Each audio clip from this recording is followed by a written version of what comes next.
getting to a program here that I feel like we spoke about a lot in the beginning of the portal process, but the last few weeks it's been on the quieter side, and that is Florida State.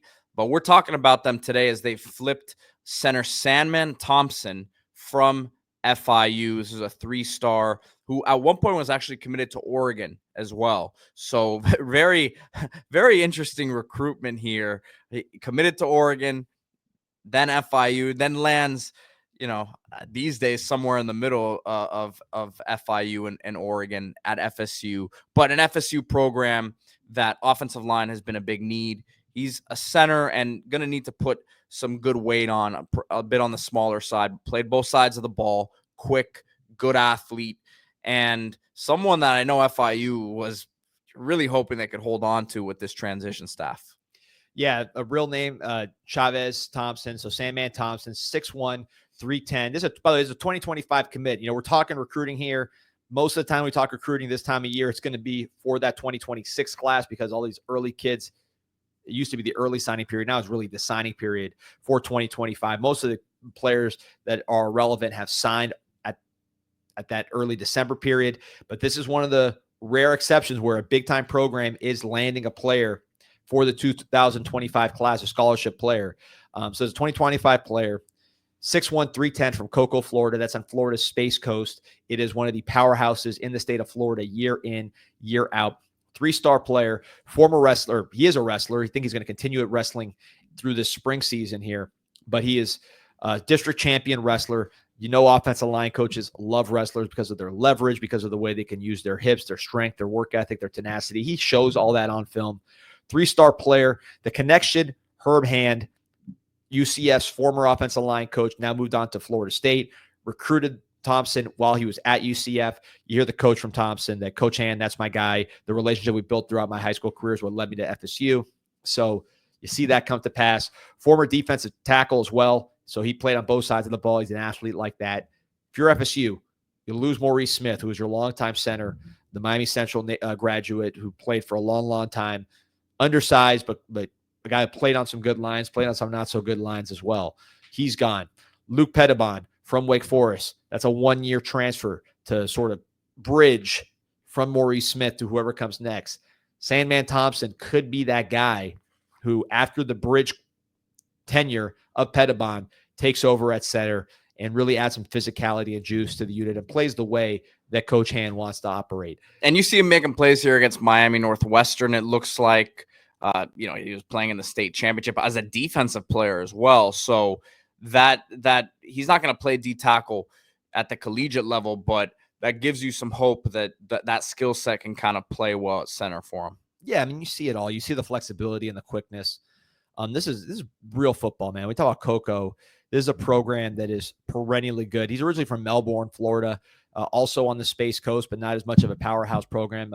Iugali, it's a French name. I can't really pronounce it, but pretty decent school. Produced Robert Stafford, who's now UCLA recently, but nothing like Cocoa. So this senior year, he got a lot more big-time football experience going against some of the top defensive lines in the state of Florida and some of the top offensive lines, as you could see when he plays on the defensive side of the ball. So look, if you compare him to like a Maurice Smith, who he potentially would replace down the line, I think just the size and physicality, not the height necessarily, but he's going to be a wider, more powerful player than Smith was. Smith really was more of an athletic center, undersized guy, played left tackle at Central, really developed physically into a starting center at the ACC level, but never had that great size and power. I think Thompson, over time, could be a more physically imposing player than they had with Smith. Yeah, and that FSU offensive line was, listen, it's hard to pinpoint what the worst unit was for Florida State this year, but that was a really bad unit. And if it would have been better, maybe would have masked some more things. Coach Norvell really wants to rely on the run game, but he couldn't do that very much last year with as bad as that was. So Chavez is not the only addition recently here. And again, he's a high school recruit, but in the portal, they had a couple big pickups here. Luke Pettibon from Wake Forest. I think you mentioned him earlier, but that was a big one for them. And then Gunnar Hansen, to me, was the biggest pickup potentially this whole cycle for them. Yeah, they've remade that offensive line with veterans. Herb Hand's going to get his chance to mold it the way he wants. Obviously, the running game is different than what Norvell had so much success with at Memphis and in recent years at Florida State. So it's a whole different type of offense. Gus Malzahn is going to leave his imprint. So he's going to need offensive linemen to do what he wants to do. He runs a ton of power. He has those guys moving around. It's going to be interesting to see how they adapt. But going to Florida State's offensive line, because you brought it up, and I think this is a point that's under discussed when it comes to Florida State. We talk so much about DJU and how he was a disappointment, right? Or maybe how the defensive line didn't perform up to what people thought it might. The wide receivers, struggled to get open and separate. To me, the biggest issue with FSU and the reason why they went from the top of the ACC 2-2-10 was the offensive line. I mean, you look at their running game. They were 132nd in the nation in running. 131st in sack percentage, meaning the amounts of dropbacks that result in sacks. Both of those stats are FBS opponents only. So you could make a case that this was the worst offensive line in the country. I mean, statistically, they're right there near the bottom in the two major categories reflecting offensive line play.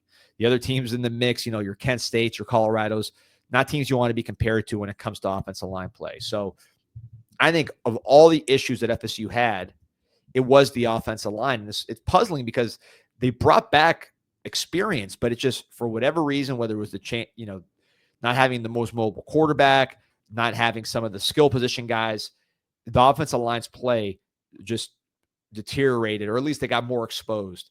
So I think FSU was smart to press the reset button on that position and say, listen, whatever we've been doing doesn't work. We need to do something different. We need to bring in fresh blood, both from the transfer portal level and then also the high school level. And they're doing that with Sandman Thompson. Canes Cats Heat. He might be a little biased, but he says that FSU is looking like a 4-win team. I think that their floor is raised big time this year. Yeah, I think FSU, and we'll get into all of this over the course of the offseason as we really see this portal season end, because it's not over yet. You still got the post-spring portal window, and we'll see how this all shakes out. But to me, FSU has raised their floor tremendously because of what they've done on the offensive line, the change in defensive coordinator, some of the more familiar faces that Coach White added on the defensive side of the ball. I think they'll be better there, more consistent, maybe not as talented from an NFL standpoint, but more consistent. They did bring back Darrell Jackson, which will help tremendously from an NFL talent standpoint. Elijah and you're Herring. Building the offense around Castellanos, which was not the case for him at BC this last year. Yeah, and it fits, right? A Gus Malzahn offense with a quarterback that likes to run. You've improved the receiving core. Deuce Robinson, Squirrel White, he can get downfield. So do I see this being a 10-11 win ceiling? Probably not. Although when FSU broke through the first time, I don't think people expected that from FSU. So I wouldn't count it out. But I think what you're seeing is an elevated floor, because just the running game improvements and just the ability of Thomas Castellanos to run in a system that fits him, I think will keep them in much more games and just give them a higher floor. They'll steal games because of this unusual style of offense, the no huddle, the tempo, and of course, the fact that the quarterback is able to do what is required of this offense. Receiving core will be improved. I don't see this being a dynamic passing offense, but Squirrel White can get downfield in a hurry. Deuce Robinson can make contested catches. I think it'll all work together to improve the floor at a minimum. Maybe not, again, maybe not building a national championship type formula with just the way the talent is put together, but you're elevating your floor and you're going to be a very tough team to play at the ACC level.